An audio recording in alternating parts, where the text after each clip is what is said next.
안녕하세요. 유네스코 문학창의도시 원주 아카데미에 오신 여러분 환영합니다. 저는 진행을 맡은 조국인입니다. 반갑습니다. 유네스코 문학창의도시 원주 아카데미는 유네스코 문학창의도시 원주에 대한 시민 공감대를 형성하기 위한 교육과 인식 확산의 필요에 따라 진행되는 프로그램으로 창의도시와 관계를 맺고 있는 지역 전문가와의 대담을 통해 지역 내 다양한 활동이 창의도시와 어떻게 연관되어 있는지 살펴보고 창의도시 활동에 대한 시민의 관심을 높이고자 기획되었습니다. 창의도시 아카데미 네 번째 시간을 맞이했는데요. 이번 시간에는 문화정책과 관련한 이야기를 해보려고 합니다. 원주는 유네스코 창의도시 네트워크에 가입한 것뿐만이 아니라 법정 문화도시로도 지정이 되었는데요. 이렇게 국내에서 추진되는 문화정책의 흐름 속에서 창의도시의 국내적인 의미와 또 국제적인 의미, 그리고 이런 부분에 있어서 정책적인 고민들과 문화도시와 창의도시 간의 시너지가 어떻게 나타날지 함께 이야기를 나눠보려고 합니다. 그래서 이런 정책적인 조금은 어려울 수도 있는 대화에 대해서 또 오늘 이야기를 나눠주실 전문가분을 모셔보려고 합니다. 상지대학교 문화콘텐츠학과 정종훈 교수님을 한번 모셔보도록 하겠습니다. 교수님 안녕하세요. 네, 안녕하세요. 네, 교수님 자기소개 한번 부탁드리겠습니다. 네, 여러분 반갑습니다. 상지대학교 문화콘텐츠학과 현재 학과장을 맡고 있는 정종훈입니다. 저는 상지대학교 오기 전에 문화체육관광부 산하의 한국문화관광연구원에서 연구자로 재직을 했었고요. 그때부터 현재까지 꾸준히 문화정책 관련한 다양한 연구들을 좀 진행을 하고 있습니다. 주요 관심 분야는 지역 문화 정책, 그리고 예술 스타트업 또는 이제 콘텐츠와 관련해서 한류 정책 이런 부분들에 주로 집중해서 연구를 진행하고 있습니다. 네, 교수님 또 그동안 연구 활동을 계속 해오셨고 또 원주에 이렇게 오셔서 또 많은 활동을 해주고 계신데요. 아마 제가 기억하기로는 교수님께서 이제 원주에 오신 다음에 거의 바로 이 창의도시 네트워크의 활동에 같이 함께 해주셨던 걸로 기억을 하는데 혹시 맞을까요? 네네. 제가 2018년에 상지대학교에 부임을 했고요. 이제 2019년에 원주시에서 진행하는 유네스코 창의도시 네트워크 가입을 위한 어떤 그런 작은 연구를 좀 진행을 했었습니다. 그리고 창의도시 추진위원회 그 위원으로서 계속 관련 회의나 이런 것들을 진행하면서 여러 이제 위원님들이 제시하신 의견들을 바탕으로 국문 신청서를 작성하는 작업을 진행을 했었습니다.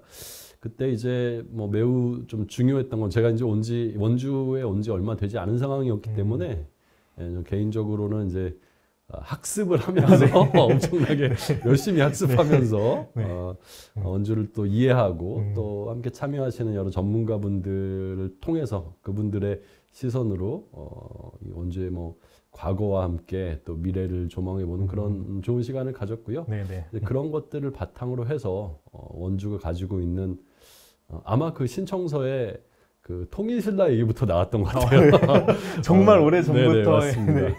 그 문학과 관련돼서 원주가 가지고 있는 굉장히 다양하고 귀중한 자산들이 무엇인지 발견하고 그것들이 현대의 어떤 그 흐름들과 어떻게 연결되는지 그리고 앞으로 미래의 방향성을 어떻게 지지해 주는지 이런 부분들에 대한 로직을 발견하고 그런 것들을 담아내는 게 가장 좀 중요한 작업이었던 것 같습니다. 네네.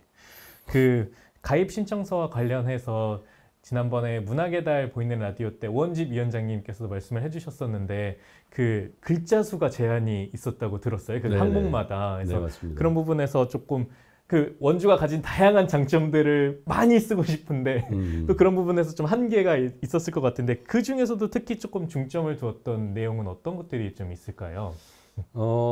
좀 가장 그 집필하기가 어려웠던 부분이 그 창조 경제와 관련된 그러니까 이 어떤 원주의 문학적인 활동들이 얼마만큼의 경제적인 부가가치를 산출하고 있느냐 이런 부분들을 서술하는 부분들이 저희가 좀 구체적으로 잡아내기 어려웠던 그런 부분들이 있어요. 이제 그러면서 많이 생각했던 것이 그림책이라든지 최근에 이제 원주의 대표적인 문화 브랜드로 성장을 했는데 이런 그 활동들이 시민들의 참여와 이런 것들을 통해서 결국에는 또 뭐 국가적인 차원에서 어떤 시장 규모를 확산한다든지 네네. 아니면 뭐 수출이 일어난다든지 이런 좀 활동들이 있으면 좋겠다. 앞으로 좀 그런 꿈을 꿔야 되겠다. 이런 생각들을 좀 하게 됐습니다. 그리고 굉장히 그 인상적이었던 부분은 굉장히 이른 시기에 그 유네스코 창의 도시에 가입하겠다는 의지를 원주시가 발표를 해요. 네네. 그러면서 굉장히 꾸준히 한 걸음씩 한 걸음씩 그 준비를 해오고 하는 과정들이 있었고요. 그런 부분들은 이제 급작스럽게 이런 뭐 좋은 일이 있으니 참여해보자라고 한 게 아니라 상당히 긴 시간을 두고 이렇게 진행되어 온 어떤 그런 과정이었다. 그걸 이제 어떻게 준비했는지를 작성하는 파트들이 있거든요. 그 과정이 굉장히 기억이 남습니다. 네네. 네. 이렇게 가입 신청서를 작성하는 과정에서도 많은 역할을 해주셨고 또 그 가입 신청서 작성 외에도 유네스코 창의도시 네트워크 가입을 위해서 해외 다른 도시도 이렇게 순방하셨다고 들었어요. 네네. 2019년 이제 작성 이후에 그 이제 순서는 이렇습니다. 그 각 국가의 유네스코 위원회들이 있는데 그 국가별로 일단 한번 스크리닝을 하고요. 그래서 선정된 그 도시들을 이제 유네스코 본부로 보내는 이제 과정인데 저희가 이제 국내 위원회에서 대상으로 선정된 이후에 국제위원회 심사를 앞두고 어떻게 보면 좀 전략적인 방문이었습니다. 그러니까 쉽게 말씀드리면 뭐 그 전에 유네스코 창의도시의 문학 파트에 간사 도시들이 있어요. 영향력이 있는 그런 간사 도시들, 그 다음에 다음에 간사를 할 도시들 이런 도시들을 방문을 해서 그 도시들의 뭐 관련해서 이제 저희가 만든 홍보 영상도 보여주고 그리고 우리가 어떤 취지로 이렇게 참여를 하고 싶다 이런 걸 이제 대면에서 설명하는 그런 시간이었죠. 그 당시에 이제 문화예술 과장이셨던 곽종호 과장님 포함해서 시청의 공무원 3분하고 추진위원회 민간 전문가 2사람 이렇게 해서 저까지 5사람이 영국하고 동유럽 중심으로 국가들을 방문을 했는데요. 뭐 충분히 저희가 설명을 했고 그분들이 관심을 가지신 어떤 지점들은 반복적으로 좀 만나면서 확인한 부분이 한국 전쟁 이후에 군사 도시로서 원주가 굉장히 많은 역할을 했다는 것. 근데 이제 그런 역사에서 머무르지 않고 이제 그 평화와 그런 생명사상을 중심으로 한 어떻게 보면 좀 대립적인 개념이잖아요. 그쵸, 군사적인 어떤 그런 것과 생명과 평화 사상에 기반한 문학도시의 꿈이 대립적인데 그런 어떤 대비를 상당히 인상적으로 해외 도시들에서 봐주셨던 것으로 기억이 납니다. 네네. 네. 그래서 그런 여정 속에서 또 그런 노력들을 통해서 유네스코 창의도시 네트워크 일원으로 이제 또 함께 하게 되었는데요. 원주가 2019년 10월에 이제 가입을 한 이후로 안타깝게도 2020년, 2021년 이렇게 네트워크이기 때문에 다양한 국가 도시와 이제 함께 교류를 해야 되는데 또 그런 여건이 마련되지 못했던 상황이 놓이게 되었죠. 그래서 그런 상황 속에서도 어떤 힘든 그 시기 속에서 네트워크를 그래도 조금 더 확산하기 위해서는 좀 어떻게 이제 원주가 나아가야 할지 그런 부분에서도 조금 말씀을 부탁드리겠습니다. 네, 유네스코 창의도시 네트워크에 그 가입한 거에 가장 그 큰 혜택은 저희가 이제 문학도시들의 전 세계에 어떤 문학적인 자산이 있고 굉장히 역동적인 그런 그 비전을 가지고 있는 도시들과 하나의 그룹이 된다는 거죠. 그래서 함께 본인들의 사업들을 그 도시들에 홍보할 수 있는 기회가 생기고 역으로 전 세계의 문학도시들이 최근에 초점을 맞춰서 진행하고 있는 그런 사업들이 무엇인지 실시간으로 알 수 있는 그런 장점들도 있고요. 그래서 그런 어떤 그 국제적인 그 도시 간의 네트워크에서 우리의 어떤 지분을 가지고 우리의 그 역량들을 통해서 그들에게 또 영향을 미칠 수 있고 이제 이런 것들이 가장 큰 장점이죠. 하지만 이제 방금 말씀해 주신 것처럼 뭐 글로벌 팬데믹으로서 2년 동안 이렇게 마스크를 쓰고 지내야 되는 네. 일이 우리나라는 그래도 이제 방역을 굉장히 잘한 국가인데 그렇지 않은 국가들은 훨씬 더 심각했기 때문에 네네. 그 전에 비해서 직접적으로 만나서 함께 할 수 있는 협업 기회는 굉장히 많이 줄어든 게 사실입니다. 그런 부분들은 상당히 좀 안타까운 지점이긴 한데 네. 그렇더라도 오히려 또 충분히 준비할 수 있는 그런 시간은 된 것이 아닌가 이런 생각이 들고요. 네네. 비대면 활동이 이제 코로나가 종식이 되더라도 잦아들지는 않을 것 같습니다. 앞으로는 이제 이런 그 국제적인 네트워크 교류 역시 온라인과 오프라인이 병행해서 하는 방식이 줄을 이룰 것이기 때문에 지난 2년의 또 경험을 바탕으로 온라인을 통한 그 소통에 또 그 원주의 또 나름의 어떤 독창적인 어떤 부분들을 마련하면서 네네. 같이 대면적인 교류 활동과 함께 진행을 해야 되지 않을까 이렇게 좀 생각이 됩니다. 아, 네네. 어쨌든 그 원주의 그런 다양한 아까 말씀하셨던 다른 국가들이 관심을 갖는 그런 어떤 그 군사 도시와 어떤 대비되는 생명의 사상들 그리고 그런 역할들이라든지 또 원주가 가지고 있는 다양한 그 통일신라 때부터 쌓아온 다양한 역사적 자산들을 함께 국제 도시들과 나눌 수 있는 기회가 됐으면 하는 바람이 있고요. 그렇게 국제적인 차원에서의 우리의 네트워크뿐만이 아니라 아까 오프닝 때 좀 소개를 해드렸던 것처럼 뭐 생활문화 확산이라든지 그리고 원주가 또 법정문화 도시로 지정된 것처럼 국내 다양한 문화 정책의 흐름도 지금 추진되고 있는데요. 이러한 흐름과 함께 좀 유네스코 창의도시 네트워크라는 어떤 국제적인 흐름은 어떤 의미를 또 가질 수 있다라고 보시나요?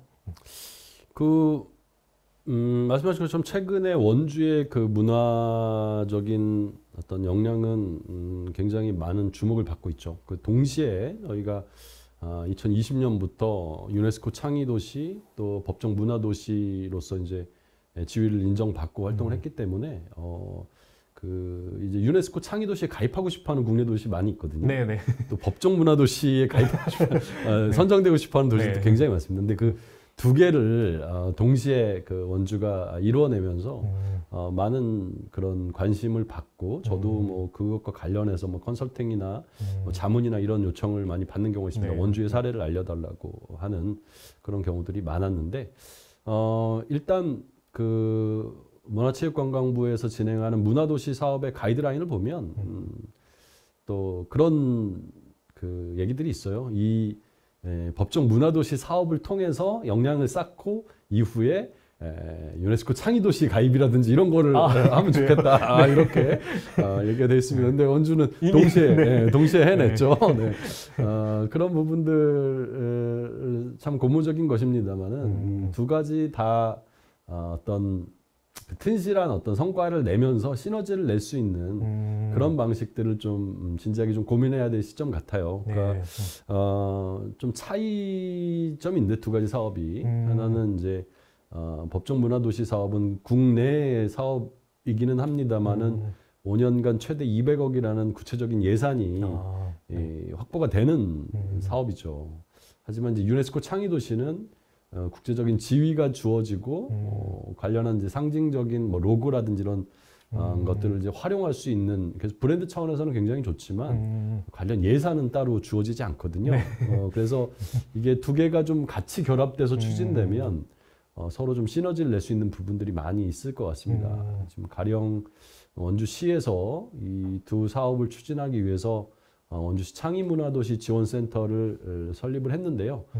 현재는 이제 그 법정 문화도시 사업 담당하고 있는 그런 스태프들은 많이 좀 존재를 합니다만은 그 센터 안에 유네스코 창의도시의 실무 사업을 담당할 수 있는 그런 전담 인력은 없는 상황이죠. 그래서 이제 그 부분들이 좀 보완이 되고 하면서 이 시너지를 낼 수 있는 그런 그 방법들을 좀 고안을 하고 실천을 할 필요가 있겠다라고 생각이 됩니다. 아, 네네. 네. 그래서 그런 방안에서 조금 문화도시는 어떤 문화를 굉장히 확대 해석해서 좀 적용해 나가는 도시 전체의 그런 부분도 있고 그렇지만 유네스코 창의도시는 어떤 문학이라는 장르 중심으로 이렇게 진행이 되다 보니까 그 두 지점이 조금 안 맞는 거 아닌가, 아니면 음. 결합하기 어려운 지점이 아닌가라고도 이야기하시는 분들도 있거든요. 그래서 그 부분에 대해서는 조금 어떻게 보시는지.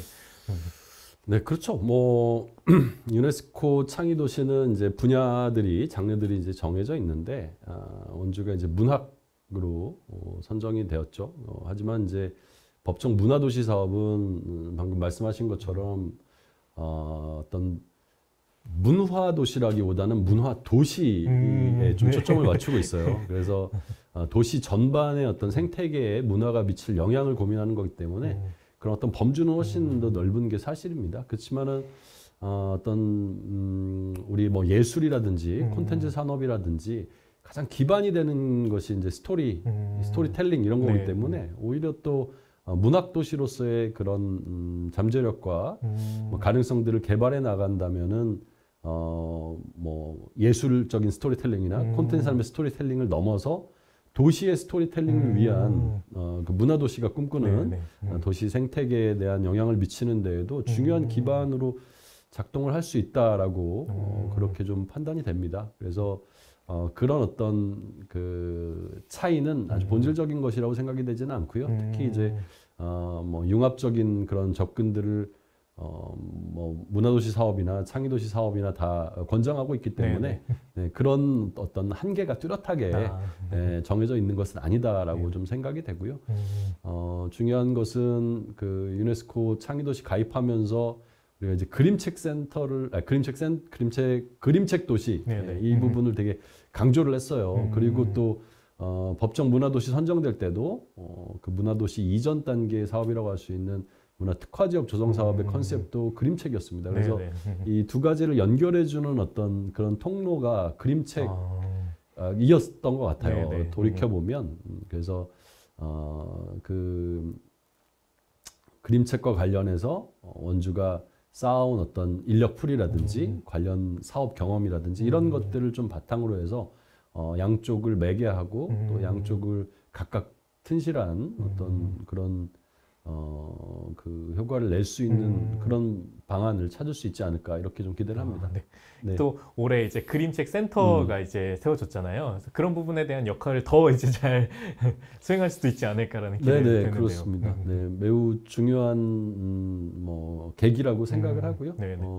또 그림책에 헌신한 분들이 지금 이제 센터에서 열심히 일하고 계시기 때문에 가시적인 성과들이 나올 거라고 생각이 됩니다. 다만 방금 전에도 말씀드린 것처럼 그림책을 기반으로 해서 인접 분야들이 있잖아요. 예를 들면은 뭐 요즘 젊은이들이 많이 관심을 가지고 있는 뭐 웹툰이라든지 뭐 웹소설이라든지 뭐 이런 부분들까지 좀 확장하는 부분 그리고 또 그림책을 중심으로 한 문학과 또 문화적인 그런 생태계를 넘어서 우리 그 원주시 전반의 어떤 도시 경쟁력과 연관되는 지점들에 그림책이 기여할 수 있는 부분이 뭘지 뭐 예를 들면 그 의료기기와 관련한 그쪽 관련해서도 제가 그 관련 인터뷰를 좀 그 담당자분들하고 진행을 했었는데 그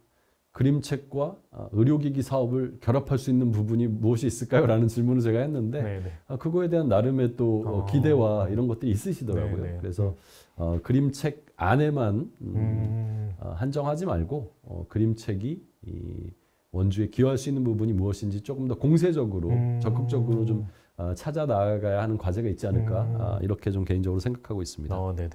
그래서 의료기기에 네네. 그리고 또 다양한 원주의 또 다른 영역에서의 확장 또 기대해 볼 수 있을 것 같고요.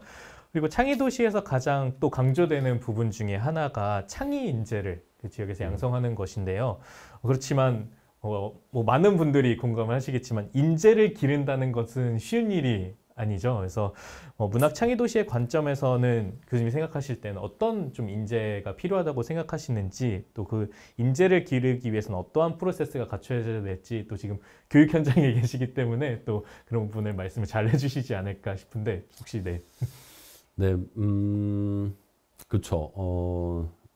창의 도시가 지속 가능한 형태로 계속 발전을 이루기 위해서는 무엇보다도 인재들이 계속 길러져야 되고 그리고 그런 인재들이 이 자신들의 어떤 역량을 축적할 뿐만 아니라 그걸 발휘할 수 있는 그런 기회들이 늘어나야 된다라고 생각이 됩니다. 그런 차원에서 보면 특히 이제 유네스코 창의도시라는 관점에서 그 인재가 갖추어야 될 어떤 역량이나 또는 꿈꿔야 될 것들이 어떤 것이 있을까를 질문을 하신다면은 저는 이제 무엇보다도 좀 전체적인 어떤 시야 뭐 이런 거가 좀 중요하지 않을까 생각이 됩니다. 그래서 본인이 어떤 문화 파트에서 특히 이제 문학과 관련해서 가지고 있는 어떤 역량이 있을 것이고 그리고 이제 그걸 바탕으로 열심히 활동을 하는 것도 중요합니다만은 이제 그런 것들을 어떻게 국제적인 차원에서 알릴 수 있을 건지 또는 국제적인 차원에서 알리는 것을 바탕으로 어떤 또 협업과 그런 계기들이 마련될 수 있을지를 좀 볼 수 있는 그런 안목 이런 것들을 같이 좀 갖춰야 된다라고 생각이 됩니다. 그런 것들이 갖추어지면 정말로 다양한 기회들이 예전에 우리가 유네스코 창의도시에 가입하기 전에는 알지 못했던 또는 가질 수 없었던 그런 기회들이 많이 주어지거든요. 그러니까 뭐 예를 들면 금년에 이제 또 유네스코 창의도시 가입 신청을 하는 또 기간이었어요. 그래서 이제 원주시도 이제 후배 도시들을 이제 맞이하게 되는데 그 과정에 이제 그 원주시도 당당하게 또 그 가입 도시로서 심사에 참여할 수 있는 그런 기회가 있었습니다. 이제 저도 같이 이제 심사 과정에 좀 참여를 했는데 그 과정에서 새로운 도시들 진짜 전 세계에 뭐 아프리카의 도시들도 몇 개가 있었고요. 뭐 남미라든지 뭐 동유럽이라든지 뭐 아시아도 그렇고 많은 도시들이 어떤 그 지향을 가지고 있는지를 확인할 수가 있었거든요. 근데 그런 그 서류들을 좀 검토하면서 이런 사업들은 좀 우리가 추구하고 있는 것과 연결해서 같이 하면 좋겠다라든지 이런 생각들을 되게 많이 할 수가 있었어요. 그래서 이제 그런 것들을 좀 파악하고 함께 또 다가가서 같이 좀 만들어내는 그런 일들을 좀 할 수 있는 그런 좀 적극성, 자신감 이런 것들이 좀 필요하지 않을까 이런 생각이 듭니다.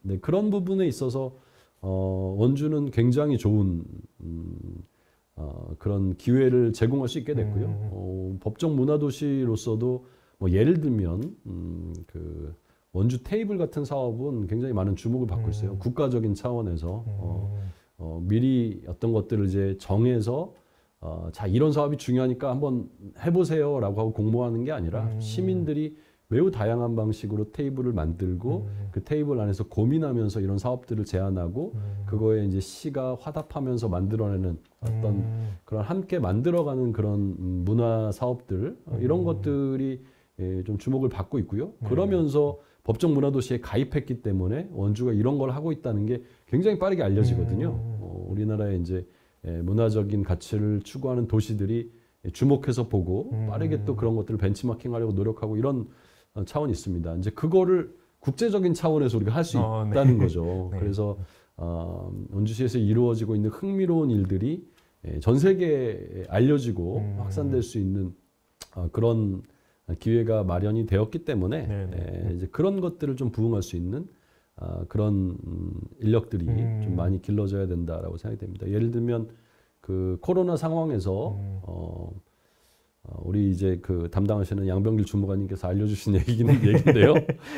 드라이브 스루를 통한 책 대출, 뭐 반납 이런 서비스 같은 것들이 그 유네스코 창의도시에서 그 좀 채택을 해가지고 널리 홍보도 해주고 이제 그런 일들이 일어났다고 하는데 그런 것처럼 이제 고립적이고 이런 단절적인 어떤 그런 우리만의 활동이 아니라 우리의 어떤 활동의 의미나 그 가치들이 국가적으로 또 국제적으로 빠르게 확산되고 그것들을 통해 가지고 또 깊은 또 관계를 맺을 수 있는 그런 기회들이 마련되고 있기 때문에 이런 부분들을 나의 기회로 보고 이런 부분들을 내가 좀 활용하고 또 확산해야 되겠다라는 그런 생각을 가진 인재들을 또 발견하고 또 길러내야 되지 않을까 이런 생각이 듭니다. 네네.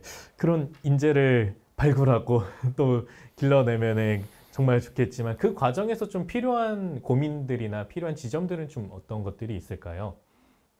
아까 전에 제가 잠시 언급을 하긴 했습니다만 구체적인 어떤 프로젝트를 좀 기획해서 그런 것들을 실험해 볼 수 있는 그런 기회들이 필요하다고 생각됩니다. 그냥 단순하게 집체 교육을 통해서 이제 뭐 무슨 문화 도시의 전 세계 흐름은 이런 것이다. 뭐 역사는 이렇다. 청년이 중요하다. 뭐 이런 강의에서 머무는 거는 저는 뚜렷한 한계가 있다고 봐요. 그래서 좀 특정 예산을 할당을 해서 창의 인재가 굉장히 중요한 게 사실이기 때문에 그들이 국제적인 프로젝트를 큰 돈이 아니더라도 어떤 그 기존의 문학 도시들과는 네트워킹이 되어 있기 때문에 좀 각 도시들의 특성이나 지향을 좀 파악하고 그리고 작은 프로젝트라도 실제로 좀 해볼 수 있게 그래서 현재도 가고 또 그 원주에도 올 수 있게 그것들을 전담해서 작은 실험적인 그런 프로젝트를 좀 진행해 보는 거 그런 부분들은 굉장히 도움이 될 것 같아요. 그런 기회들을 통해 가지고 피부로 좀 느낄 수 있는 성장의 기회들 이런 것들이 좀 주어지면 좋겠고 또 뭐 국가적으로도 금년에 7월에 웅크타드에서 그러니까 유엔에서 우리나라를 이제 선진국으로 공식적으로 인정을 했잖아요. 개발도상국 지위에서 선진국 지위로 유엔 역사상 처음 있는 일이라고 외교부가 굉장히 그 자랑스러워하던데 이제 그러면서 내년 예산에 ODA 예산이 굉장히 많이 늘었습니다. 그 문화 관련한 ODA 사업이나 이런 것들도 늘어날 것 같은데 이런 창의도시 유네스코 창의도시 경험을 바탕으로 해가지고 그런 식의 중앙정부의 ODA 관련한 사업들과 연결해서 좀 개발도 가능할 것 같아요. 그런 부분은 좀 우리가 좀 치고 나갈 수 있는 지점이 아닐까? 이런 생각도 좀 듭니다. 네. 이것이 그 국제적인 네트워크를 또 가지고 있기 때문에 가질 수 있는 장점인 것 같아요. 그렇죠. 그것이 아니라면 어떤 지역에서 그 작게 실험하고 그 지역에서 어떤 고민을 하고 이런 정도로 그칠 수도 있을 텐데 우리가 가지고 있는 그 유네스코를 통한 국제적인 네트워크가 있기 때문에 또 그런 국제적인 맥락에서의 경험들 그걸 바탕으로 또 중앙에서 또 국가적으로 시행되는 다양한 부분에서도 연결될 수 있지 않을까라는 생각이 들어서 그런 인재가 또 길러질 수 있는 다양한 고민들이 필요하지 않을까라는 생각이 들고요. 또 이렇게 이런 인재의 차원에서 그리고 또 유네스코 창의도시와 네트워크를 맺는 다양한 활동들이 또 진행되고는 있는데요. 이게 지금 얘기는 조금 안타까운 얘기일 수도 있겠지만 유네스코 창의도시 네트워크에 가입을 한 지 2년이 흘렀는데요. 아직까지도 원주에 계시는 많은 시민분들에게는 조금 이 창의도시라는 부분이 생소하게 좀 느껴지는 부분도 있는 것 같습니다. 그래서 이런 부분들을 조금 개선하기 위해서 올해 문학의 달 행사도 진행을 하기도 했고요. 그리고 다양한 또 사업들을 진행하고 있는데 이런 시민들의 인식을 좀 개선하기 위해서는 어떠한 접근이 좀 필요하다고 보시나요? 버스 광고? 버스 광고가 아니고 버스 정류장에 그 시에서 광고를 좀 하셨던 것 같아요. 보면은 뭐 유네스코 창의도시하고 이렇게 가명 그 멋진 가명 사진에 이렇게 있어서 그런 홍보들도 좀 진행이 됐고 방금 말씀하신 것처럼 처음으로 그 뭐 조례 제정하면서 원주 문학의 달 같은 행사를 한 달 내내 좀 진행하기도 하고요. 이런 이제 첫걸음이 떼어진 그런 상황인데 여전히 부족하죠. 그 문학에 직접적인 관심 있으신 분들이라든지 또 문화 파트에 종사하고 계신 분들은 다들 알고 계시겠습니다만 그렇지 않은 이제 시민분들이 뭐 창의도시 또는 뭐 문화도시 이런 사업들에 대해서 아직 좀 피부에 와닿는 그런 것들을 많이 느끼지는 못하시는 상황 같아요. 근데 이건 또 홍보비를 엄청나게 쏟아부어서 막 여기저기 현수막하고 배너 건다고 되는 일은 아닌 것 같습니다. 시간을 두고 단계적으로 차츰차츰 그 유네스코 창의도시라는 브랜드를 좀 쌓아가는 과정들이 필요할 것 같고요. 그 브랜드 안에서 독특한 사업들을 좀 개발해 나가는 게 필요하다고 생각이 됩니다. 물론 아까 말씀드린 것처럼 문화도시 사업과 달리 이게 뭐 유네스코에서 예산을 주거나 이런 게 아니기 때문에 분명한 좀 한계들이 있습니다만은 그럼에도 불구하고 그 창의도시 사업만이 할 수 있는 어떤 그런 사업들을 계속 개발하면서 아까 말씀드린 것처럼 국제적인 협력이라든지 이런 것과 연관된 그게 꼭 이 대면으로 이루어지지 않더라도 비대면 차원에서 서로 간에 좀 교류하고 그런 것들을 이 원주는 원주대로 또 해당 또 다른 그 해외 도시는 그 도시대로 진행하면서 함께 그 성과물들을 뭐 전시하거나 이런 방식들로 좀 진행을 하면 좋겠다라는 그런 생각들이 들고요. 예산이 엄청나게 많지 않기 때문에 어떤 그 커다란 규모의 그런 사업들을 진행하기는 쉽지 않은 그런 상황입니다만은 차츰차츰 그 뭐 문학의 달이라든지 이렇게 지금 현재 이제 시작된 그런 것들이 좀 쌓여가면 시민들께서도 많이 이해하고 또 참여해 주시지 않을까 이런 생각이 듭니다. 좀 더 장기적인 관점에서 한 걸음 한 걸음 좀 나아갈 필요가 있겠네요. 네, 그렇죠. 네.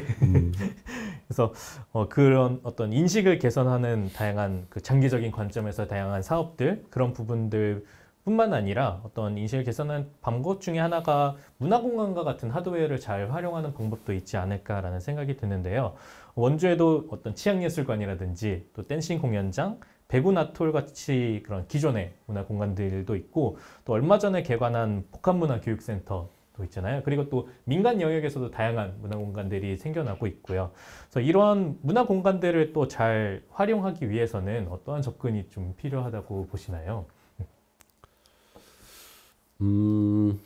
그 어떤 그 사업이든지 그 사업들이 구체적인 효과를 내려면 그 해당 사업에 투자될 어떤 자원들이 안정적으로 공급될 수 있는 인프라가 있어야 되거든요. 그런 인프라들은 아까 말씀드린 것처럼 인적 자원들을 위한 창의 인재들을 길러내기 위한 그런 인프라도 있을 것이고요. 또는 이제 관련 정보라든지 이런 부분들 그런 것들을 제공할 수 있는 정보 인프라도 필요할 겁니다. 하지만 이제 피부에 바로 와닿는 것은 이제 물적 인프라죠.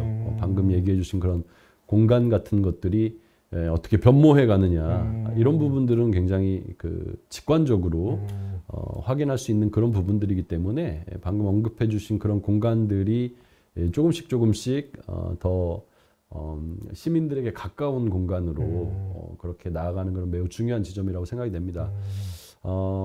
잘못하면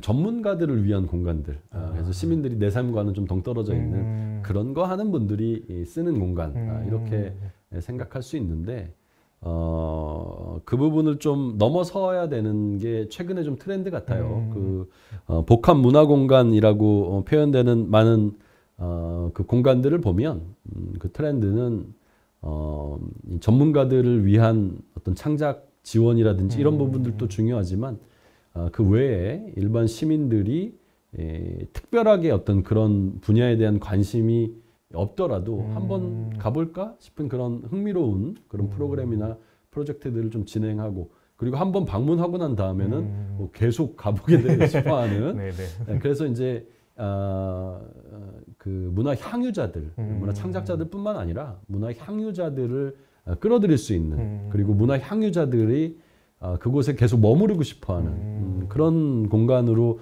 만들어 나가려는 노력들이 많이 보입니다. 그리고 그 부분은 이제 외관의 디자인도 되게 중요해요. 디자인에서도 풍겨나는 그쵸, 그런 아우라들이 뭔가 사진 찍고 싶어. 그렇죠. 아 맞아요. 내 인스타에 올리고 싶은데 뭐 이런 그런 지점들. 그 어디였죠? 뭐 코엑스라든지 아니면 그 마산 기적의 도서관인가 뭐 이런 데다 책을 가지고 굉장히 그 호소하는 어떤 그런 점이 있잖아요. 그런 것처럼 뭐 디자인이나 이런 부분도 상당히 중요하다고 생각이 됩니다. 그리고 이제 그것보다 더 중요한 건 그 안에서 진행되는 프로그램이나 이런 부분들인데요. 그래서 제가 이제 이런 공간을 더 잘 활용하기 위해서는 어떤 지점이 필요할까라는 질문에 대해서 딱 이제 요약해서 말씀드리자면 저는 전문가들 또는 창작자들뿐만 아니라 문화 향유자들의 서식지가 될 수 있느냐 그게 가장 중요한 지점 같아요. 그 부분을 만들어내기 위한 형식적인 차원에서 또는 내용적인 차원에서의 노력이 많이 필요하다라고 생각이 되고요. 최근에 이제 개관한 복합문화교육센터 같은 경우에 뭐 원주문화재단이라든지 그림책센터 또 원주시 창의문화도시 지원센터 등이 이제 다 들어가서 있는데 그 공간이 단순히 그런 문화적인 행정 지원 조직들의 공간에 머물러서는 안 된다. 거기에 방금 전에 제가 강조한 것처럼 일반 시민들이 방문하고 싶고 또 거기 머물 이유들이 있고 그런 공간으로 좀 발전해 나아가는 것이 매우 좀 필요한 상황이다라고 좀 생각이 됩니다. 네네. 서식지라고 말씀해 주신 부분들이 굉장히 인상적이고 이렇게 서식지라는 것이 계속 머물게 만든다라는 내용도 담고 있는 부분이라서 더 의미가 있는 것 같습니다. 결국에는 이런 네트워크 활동 그리고 어떤 문화도시와의 연계 그리고 창의인재 양성 그리고 또 시민이 향유할 수 있는 그런 공간 조성 이런 것들 다양한 방법이 필요한 이유는 시민의 문화와 창의성이 발현되어서 도시의 지속 가능한 발전에 기여한다라는 유네스코 창의도시에서 굉장히 핵심적으로 강조하고 있는 부분이 저희가 이루고 달성해 나가기 위해서 필요하다고 할 수 있는데요. 어떤 이런 측면에서 앞서 말씀해 주셨던 다양한 것들을 좀 종합하는 의미로 어떤 방향으로 이제 원주가 나아가야 된다라고 생각하시나요?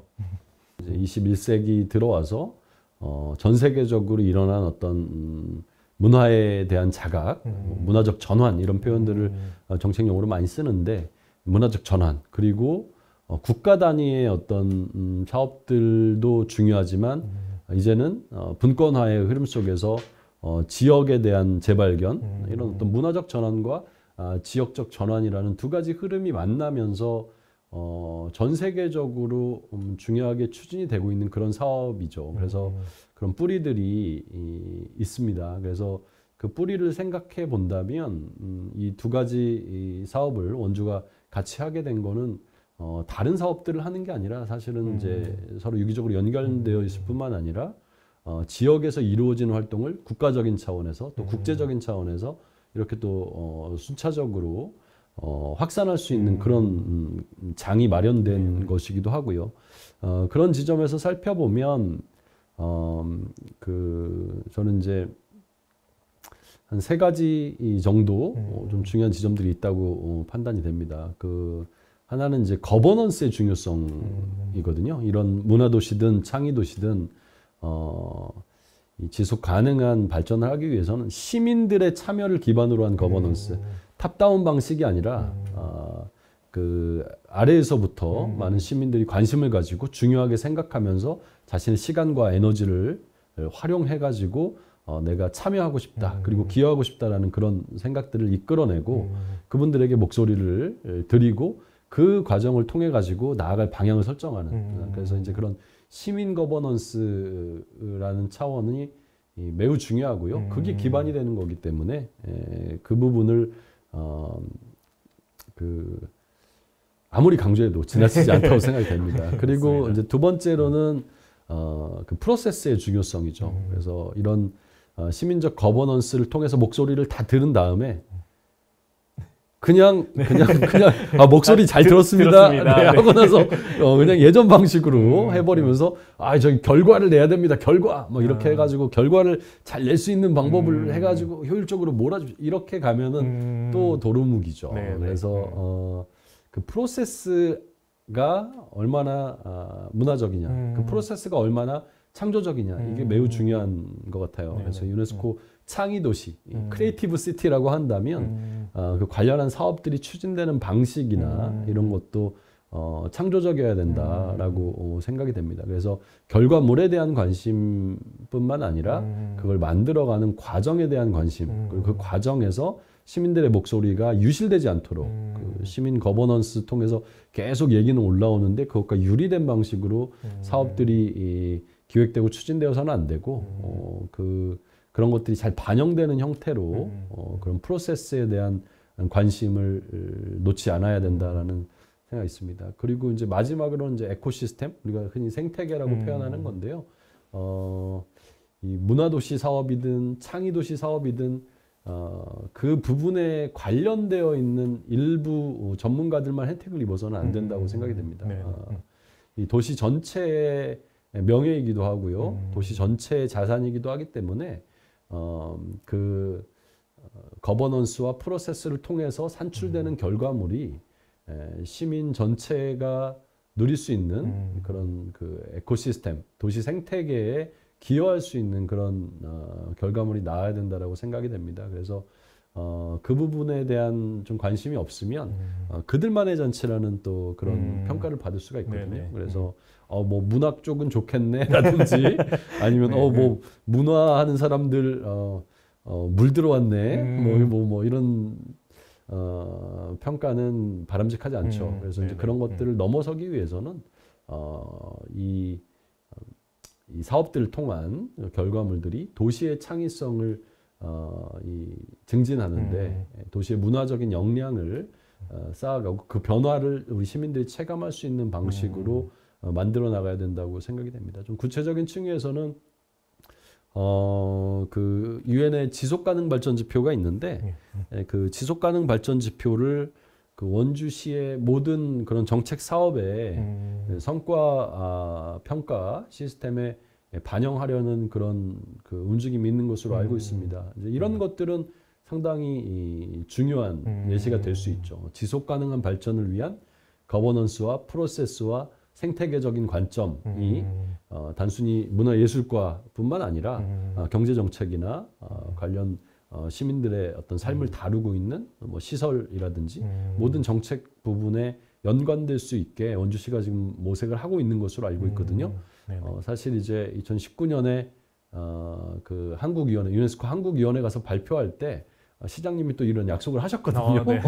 유엔의 이 지표를 바탕으로 해서 원주시는 모든 사업들을 그렇게 지속 가능한 지표를 가지고 관리하겠습니다라고 얘기를 했는데 이게 이제 창의도시 사업을 준비하고 추진하면서 또 한 발 더 나아간 거죠. 이런 식으로까지 나간 데는 국내에는 아직 없는 것 같거든요. 그래서 이제 이런 새로운 그 관점이나 새로운 시도들이 계속 이루어지면 향후 좀 주목할 만한 변화가 뭐 말씀드린 것처럼 점진적이고 단계적이긴 하겠습니다만은 조금씩 좀 정착할 수 있지 않을까 이렇게 기대를 해보게 됩니다. 네네.